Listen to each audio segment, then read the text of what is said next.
ஸ்ரீம்ரீசன் அன்பு வணக்கங்கள். இன்னைக்கு புண்டரிகாச பெருமாள் திருவள்ளரையில் இருக்கக்கூடிய புண்டரிகாச பெருமாளை தரிசனம் பண்ணுறதுக்காக வந்திருக்கோம். எங்கே இருக்குதுன்னு பார்த்தீங்கன்னா, திருச்சி மாவட்டம் மணச்சநல்லூர் பக்கத்தால் திருவள்ளரை அப்படின்ற ஒரு கிராமத்தில் இந்த புண்டரிகாச பெருமாள் கோயில் இருக்குது. ஆதி திருவரங்கம் அப்படின்னு இந்த கோயிலை சொல்லுவாங்க. கோயில் உடைய ராஜகோபுரம் பாதி கட்டி முடிக்கப்படாமல் இருக்கும். நான் போனது வந்து பார்த்திங்கன்னா பங்குனி உத்திரத்துக்கு அன்னைக்கு முடிஞ்ச 2 நாள் கழித்து நான் போயிருந்தேன். பாருங்கள், கோயில் மண்டபம், அதே போல் ராமானுஜர் சன்னதி அங்கே இருக்குது. கோயிலுக்கு எதிர்ப்புறமாகவே கோயிலுக்கு பக்கத்தால் பார்த்தீங்க அப்படின்னா தேரோடைய இதுவும் எதையுமே களையப்படாமல் அப்படியே இருக்குது. பார்த்தீங்களா, ஒரு கோயில் வாசலில் கடை இருக்குது. பட்டர் தான் அவங்களோட இதில் தான் பண்ணிக்கிறாங்க. ஒரு 12 படி ஏறணும் கோயிலில் உள்ளார. நம்ம போகிறது முதல் ராஜகோபுரம் தாண்டி உள்ளார போயிட்டு அதில் இருந்து வெளிப்பிரகாரம், அதில் இருந்து 2ஆம் பிரகாரம், அதில் இருந்து 3ஆம் பிரகாரம் போனதுக்கப்புறம் தான் நம்ம சுவாமி தரிசனம் பண்ண முடியும். கோயிலோட சிற்பங்கள் எல்லாமே பார்த்தீங்க அப்படின்னா ரொம்ப ரொம்ப பழமை வாய்ந்த கோயில், அதாவது 2000 ஆண்டுகளுக்கு முற்பட்ட கோயில் அப்படின்னு சொல்கிறாங்க. இது திவ்ய தேசத்தில் ஒன்று அப்படின்ற விஷயமும் இங்கே சொல்லிகிட்டு இருக்காங்க. சில வேலைப்பாடுகள் இப்போ பண்ணியிருக்காங்க, ரீசெண்டாக பண்ணியிருக்காங்க. ஏன்னா கோயிலோட சிற்பங்கள் சிதலமடைஞ்சிருக்கு அப்படின்றதுனால சில வேலைப்பாடுகள் பண்ணிகிட்டே இருக்காங்க. அதனுடைய சில துளிகள் உங்களுக்காக அதில் அப்படியே காமிச்சிருக்கேன்.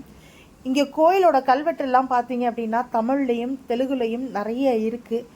விஜயநகர பேரரசனால் இங்கே இந்த இடம் வந்து ஆட்சி செய்யப்பட்ட இந்த காலத்தில் வந்து இந்த கோயிலில் இருக்க இது வந்து கல்வெட்டில் வந்து பதிஞ்சிருக்காங்க. அதுக்கான தரவு சான்றுகளும் நிறைய இருக்குது.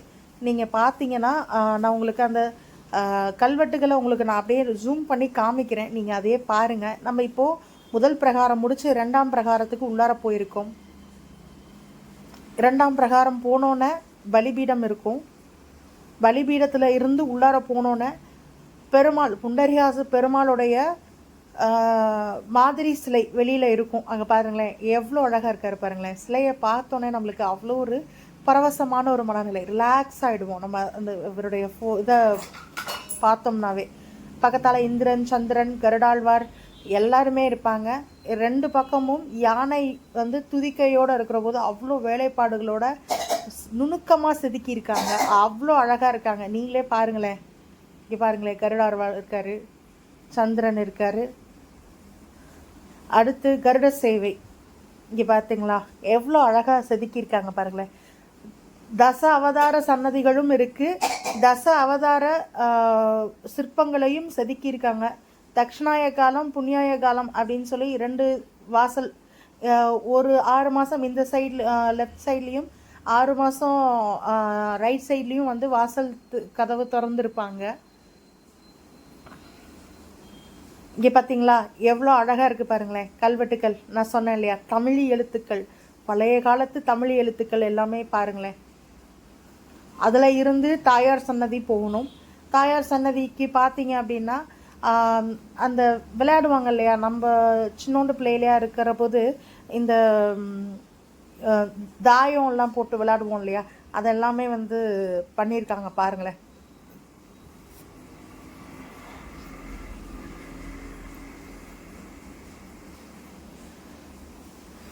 உங்களுக்கு பார்க்கலே தெரியும், இந்த கோயிலில் எல்லாருமே மெயின்டைன் பண்ணுறவங்க கவர்மெண்ட் ஸ்டாஃப்லாம் யாருமே கிடையாதுங்க. முழுக்க அங்கே இருக்கக்கூடிய பட்டர்கள் மட்டும்தான் அவங்களுடைய தனிப்பட்ட முறையில் கோயிலை வந்து பார்த்துக்கிட்டு வராங்க. அவ்வளோ நீட்டாக க்ளீனாக எல்லாமே வந்து செஞ்சுக்கிட்டு இருக்காங்க. அதுவே ரொம்ப அழகாக இருக்குது. தாயார் சன்னதிக்குள்ளார எடுக்கக்கூடாதுன்னு சொன்னனால நம்ம வந்து எதையுமே எடுக்கலைங்க. அதனால் இங்கே கோயிலில் இருக்கக்கூடிய, வெளியில் இருக்கக்கூடிய, வெளி பிரகாரத்தில் இருக்கக்கூடிய கல்வெட்டுக்கள், சன்னதிகளை மட்டும் நம்ம படம் பிடிச்சிட்டு வீடியோ பிடிச்சிட்டு வெளியில் வந்துட்டோங்க.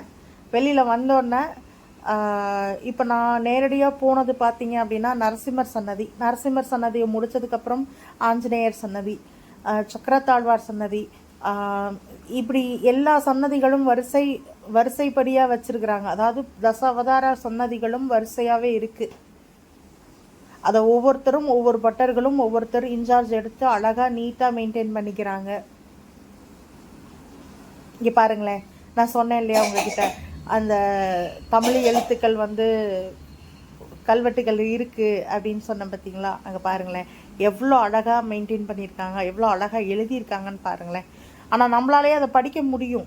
கொஞ்சம் உன்னிப்பாக கவனித்தோம் அப்படின்னா அந்த இடத்துல நம்மளால் அந்த வார்த்தைகளை நம்மளால் கவனிக்கவும் முடியும், உணரவும் முடியும். பாருங்களேன், அந்த கருங்கல்ல அவ்வளோ நகர்த்தவே முடியாத அந்த உளியை வச்சு எவ்வளோ அழகாக செதுக்கியிருக்காங்கன்னு பாருங்களேன். இந்த கோயில் எதுக்காக வர்றாங்க போகிறாங்க அப்படின்னு கேட்டிங்க அப்படின்னா, முழுக்க முழுக்க கல்யாணம் ஆகாதவர்கள், அதாவது புதன் பலமாக இருக்கிறவங்க, சுக்கிரன் இதாக இருக்கணும் அப்படின்னு நினைக்கிறவங்க வந்து மெயினாக வந்து இந்த கோயிலுக்கு வருவாங்க.